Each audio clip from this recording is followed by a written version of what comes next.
Alrighty, so we're here at Aquarium Co-op's place, and walking in the door, we discover this massive tank.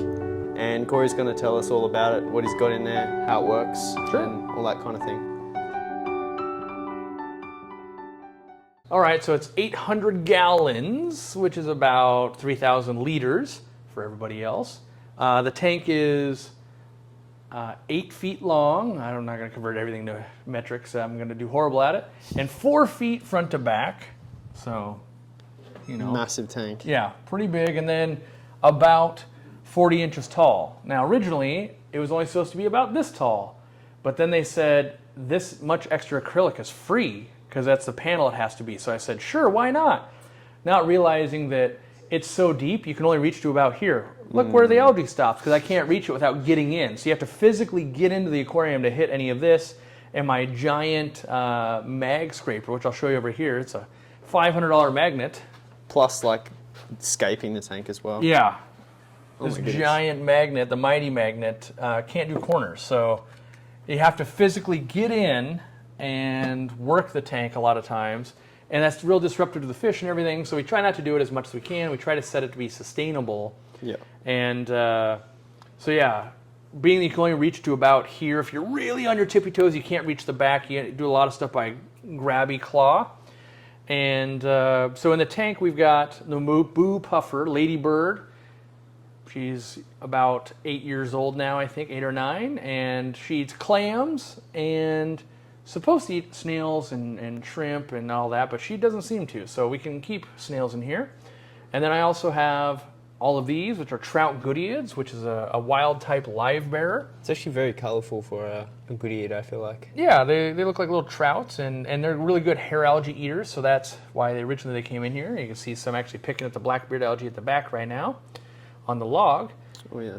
And so they're, you know, part of the cleanup crew, even though they look pretty cool, and they give birth to live fish, and so that's real easy to breed in here. But it's a real pain if you ever need to switch fish out. It's usually a 2 to 3 day project. You drain it, you get big nets, and anyone that's ever helped me do it goes, that was way more work than I thought. And so we try not to change the stock in here too much. Usually once every couple years we'll kind of change, like, what are we going to do? And so we've also got horse-faced loaches in here, which they hide a lot. They're really good at that, unless you're real still.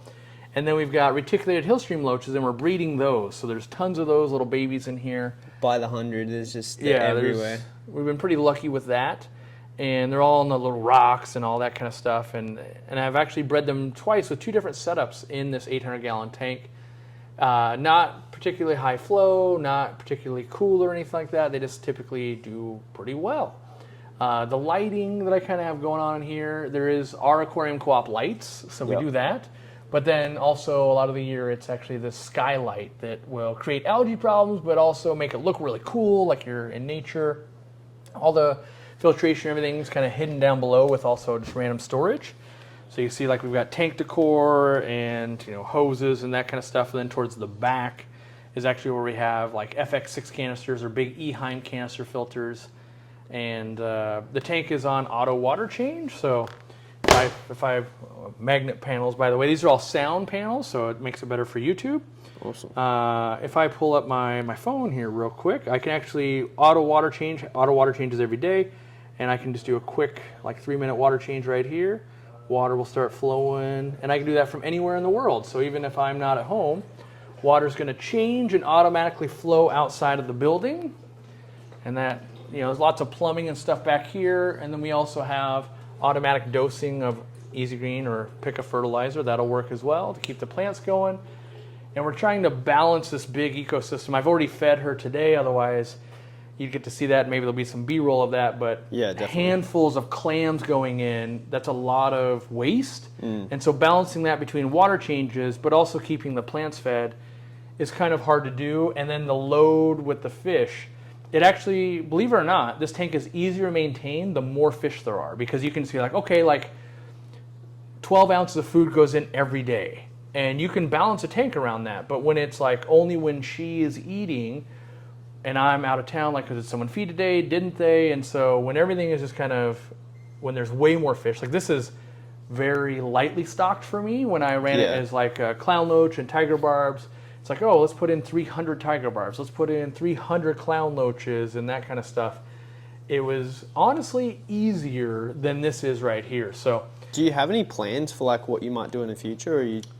Yeah, so one thing is that the clown loach tank was super cool, and I've done goldfish, I've done clown loaches, I've done African cichlids, I've done the Mbu Puffer, and each thing you go, ooh, that's super cool, but what if we did this? And so what was really neat about the tiger barbs is there'd be 300 of these, and you could put your hand up, and they would just go whoosh, and then whoosh. I think I actually remember watching a video of that. Yeah, you can grab a clip of it, and that was fun for every kid. You know, we do like kids' birthday parties. I don't have any kids, but you know, we have friends and they have kids. So we're like, come watch movies, and they could really interact. And they can interact with ladybird, but a lot of these fish aren't super reactive to people or kids. They just look cool if you're into fish. Right. But not all of my setups are for that. They are for the general public. Oh, my grandma thought that was cool, and this and that. So I do think, like, even though we have all these libraries in here, they're not a schooling fish. They don't school together. So I think maybe getting a big schooling fish, or a big, not big fish, but a big school of fish going back and forth in here. Maybe some Tetris. We want to move, we want to move ladybird to the next big tank at the store, which is 1,500 gallons, twice this size. And when I do that, we'll probably catch all the fish out and we'll drain it down. I'll buff out the scratches. All these scratches are from her teeth. They're very light scratches. Yep. But when she's not fully fed, she bags at the glass the whole time to feed me. And so, yeah, we will buff that out. Then we'll create a plan again. And I'm always torn. Do I go with what I know looks really cool and I really enjoy? Or do I try something new? Because I don't have a bunch of 800-gallon tanks, and fish act differently with this much water. And so it's, can I think of something cool that I want to try, or should I go with like more of a tried and true? And there's stuff that I've thought would be fun, like even just keeping koi indoors would be fun. You don't get to see a lot. Like eventually they'll outgrow, they can go into my pond. Goldfish are fun. Big schools of tetras are always fun. What if I had 10,000 shrimp in here plus other stuff? Like almost anything in a big number starts sounding real cool. But there's also like, ooh, you either got to buy them or breed them. So like that's some work. And then if we are successful with that, like, will I enjoy it? Like shrimp, even though if you saw 10,000 shrimp, you'd be like, that looks pretty cool. But again, like kids don't interact with them or anything. Yeah, from a distance. And what happens, like when you build these big ecosystems, they're going to go for a few years. What if they start, you know, red cherry shrimp start getting more and more brown? And it's not like you're going to be like, well, I'll just start removing them like that. You have to drain the water and get in to do that. So you're not going to do that. The other thing that you run into with these big tanks is illness. So let's say I put in 500 guppies and they start getting fin rot issues, or same with neon tetras and they get neon tetra disease. Like you're trying to catch them out and you're trying to treat. It's very expensive. So like to treat 800 gallons is usually like, oh, it's a whole, like that's a $70 container of med to put in there for one treatment. And so we do a lot of pre-quarantining before fish ever come in here, especially like when you have ladybird. You quarantine everything before it comes in to make sure it's not going to get everything sick. Definitely. And so, yeah, I mean, I'm always open for suggestions. A lot of people, yeah, this would look super cool. And in general, I like peaceful fish. I like to create communities. I like to have plants. And I like them to be interactive, which this fish is interactive when she hasn't had like a Thanksgiving dinner versus like I just lay here now. Yeah. But I like it to be an entertaining tank for me too. Like that's, people forget a lot of times that, you know, I can make something look very cool and then put it on video, but at the end of the day, I got to crawl in here and clean it and take care of it. And if I don't love it when I walk in and go, wow, this is super cool, it's exactly what I thought, I'm not going to want to take care of it. Right. And so that's a very important part. And for me, my hobby, like, well, what do you want to do? It's like, well, when it comes time, there'll probably be something I'm into, and I'm going to do that. And that could be clown loaches again. It could be tetras. It could be, you know, I kind of have a hankering lately for like, ooh, African cichlids. I haven't really done a big African cichlid tank in quite a while. That would look epic. I do like that, but that's, you know, am I going to, like, then I have to think, am I going to enjoy that for a couple of years? Because it's back-breaking labor to drain it. Even if I have to fill 800 gallons, that's an all-day event because water heaters can't keep up. You got to like drain it, let it fill, let it heat, drain it, and keep doing that. And so you want to make sure you kind of go into it with like, what am I going to enjoy? And I've had things like where before it was the Goodeids, I had rosy barbs to eat the hair algae, and they looked great, and they schooled. I loved it. But they would go pick at ladybirds' fins every once in a while. And so then we had to catch them all out, and it literally took like four-hour sessions with big nets and different people coming. Like, I can do it. Like, oh yeah, let's see ya. Yeah. We'll drain it to here and like go at it. And they all keep going. I didn't realize like from here it doesn't seem like that back there is that far. And they're like, yeah, it's diagonally 7 feet away. You've got a net 7 feet away where you're trying to catch a fish. You can imagine your small tanks are like, I'm doing this and it's hard. And then like trying to sweep a net that's got drag on it, and the fish are way faster. So, you know, just because you think this is going to look good doesn't mean all the fish will play nice with each other and do the thing you want them to do. And so there's still, like, I've only ever done this, I think, in 4 different attempts. Yep. And there's so many more things that I could try, but, you know, which one is going to move me? And I honestly don't know the answer until I get there, because maybe I'll set up a clown loach tank in there, and I'm going, I got clown loaches. Now I want to do... And it's, you know, I look to other people to get inspired, you know, whether I'm going to the wild or I'm going to fish stores, or like for a while we were going to move Ladybird to the store and put Elmer, my turtle, in here and let him swim around with tetras and everything. But now we know he's going to the store in a different tank. And so now it's like, well, I've got a blank canvas again. And the trick will be, I really love clown loaches and tiger barbs, and that tank was cool, but what are the odds I found one of the coolest things in the first 4 attempts? Like, there's probably 5, 10 other really cool setups that, you know, I don't even know yet that can be done in 800 gallons that can't be done in a 125 or something. And it would even look completely different to that as well. Oh yeah, because when we redo it, we basically all the decor will change, all the plants will change. Like, we will drain this thing all the way down, we'll buff the front, we will hydrogen peroxide and everything, clean the background to get the black beard algae off.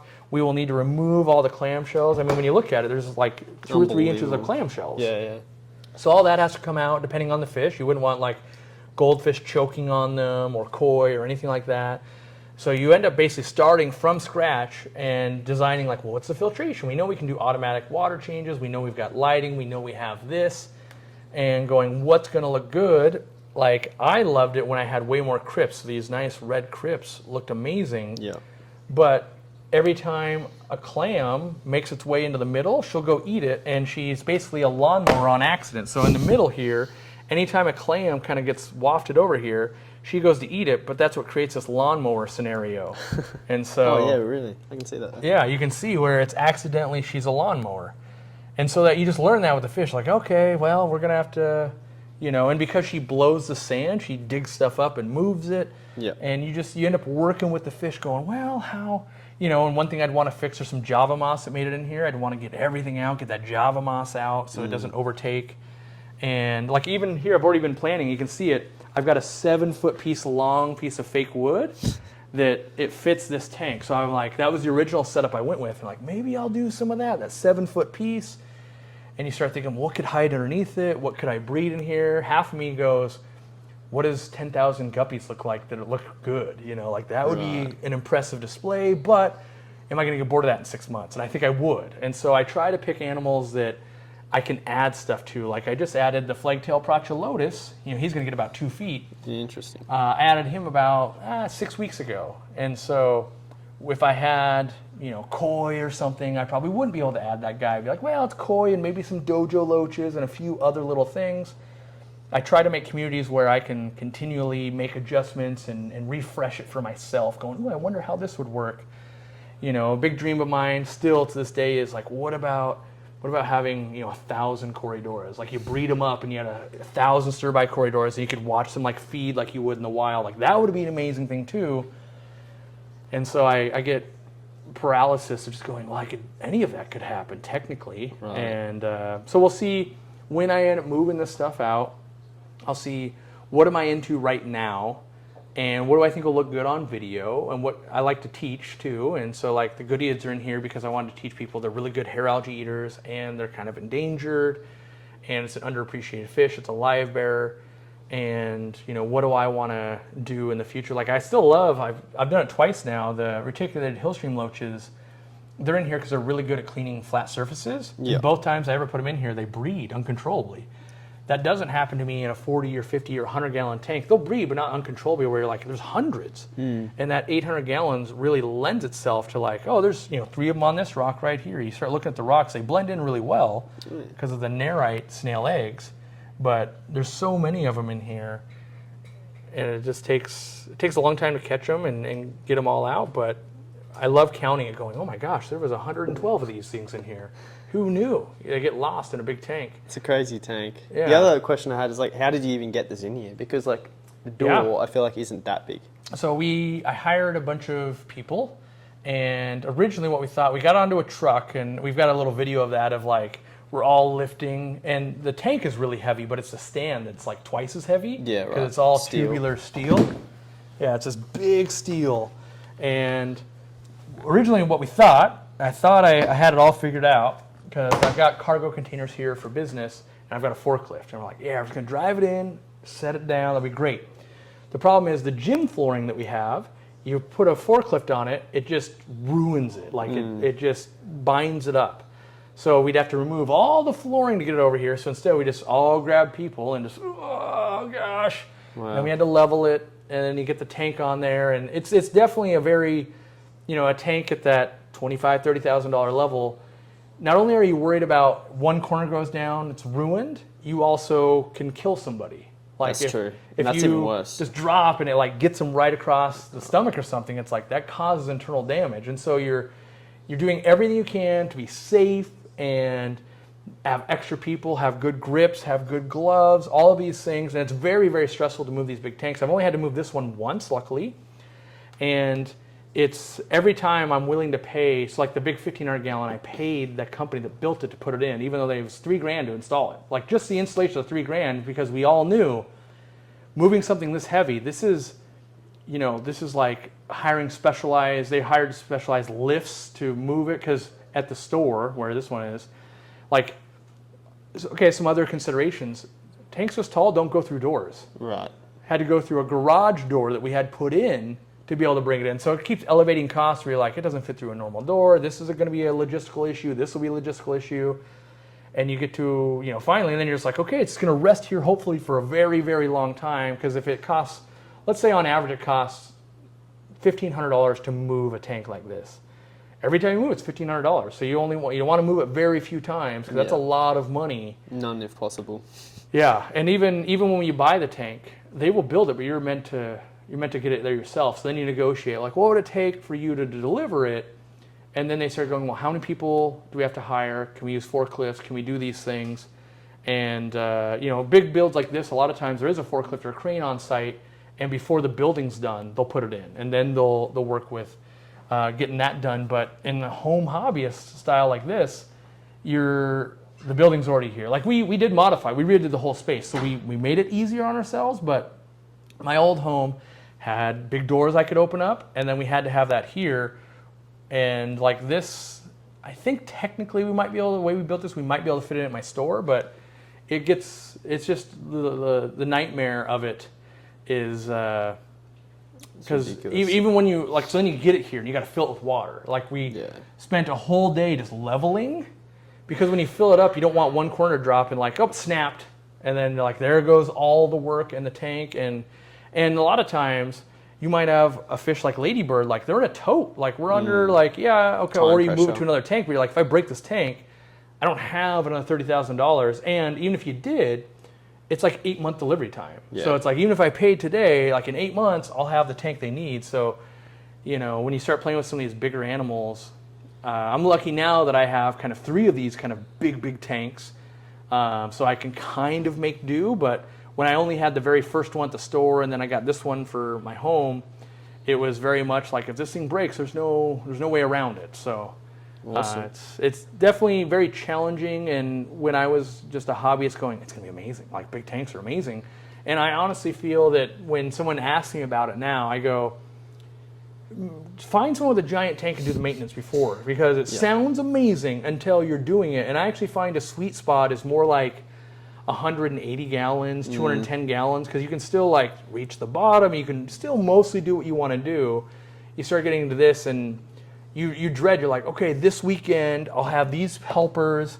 We'll plan 2 or 3 days and we're going to work on this tank, and everyone's exhausted, and you're wet the whole time, and and there's considerations, like even my bathroom here in the studio, there's a shower, just because when you get out of it, you want to take a shower. You're just like, there's a lot of fish poop and everything going on in here, and that's just some of the, besides the bills of feeding big fish, but you get into this weird realm of things you never thought about. And so if I built another fish room, it'd be like, I'd do it even differently. I would choose different flooring so I could just forklift in these giant tanks and reduce some of that. But even just making transitions between one building to a truck, very difficult. You get to these points where there's just thousands of pounds and fingertips. Yeah. And that's just a recipe for disaster. And luckily, we've always never had an accident, been safe. And I hope that I don't buy any more giant tanks, even though I'm considering one more for over there.